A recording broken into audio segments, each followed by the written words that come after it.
ఈరోజు అంటే డిసెంబర్ 6వ తారీఖు నాటి కొన్ని ముఖ్యమైన వార్తల్ని ఓసారి చకచకా చూసేద్దాం.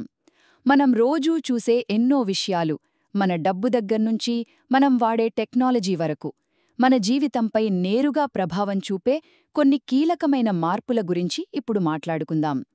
మొదటిది మనందరికీ కాస్త ఊరటనిచ్చే వార్త. రిజర్వ్ బ్యాంక్ ఆఫ్ ఇండియా వడ్డీ రేట్లను 25 బేసిస్ పాయింట్లు అంటే 0.5% తగ్గించింది. దీనివల్ల ఏమవుతుందంటే మీ హోమ్ లోన్ లేదా కార్ లోన్ ఈఎంఐలు తగ్గే అవకాశముంది. సో మీ చేతిలో కాస్త ఎక్కువ డబ్బు మిగులుతుందన్నమాట. ఇక రెండవ విషయానికొస్తే తెలుగు రాష్ట్రాల్లో ఏం జరుగుతోందో చూద్దాం. తెలంగాణలో ప్రభుత్వం ఫ్యూచర్ సిటీ అనే ఒక పెద్ద ప్రాజెక్ట్పై ఫోకస్ పెట్టింది. అంటే ఒక స్మార్ట్, హైటెక్ నగరాన్ని నిర్మించబోతున్నారన్నమాట.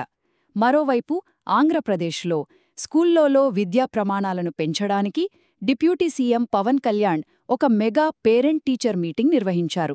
అంతేకాదు పట్టణాల అభివృద్ధి కోసం ఏకంగా 281 కోట్ల రూపాయలు విడుదల చేశారు. ఇక చివరిగా టెక్నాలజీ ఇష్టపడేవాళ్లకి 2 అదిరిపోయే అప్డేట్స్ ఉన్నాయి. ఒకటి, గూగుల్ తన next level artificial intelligence Gemini 3ని రిలీజ్ చేసింది.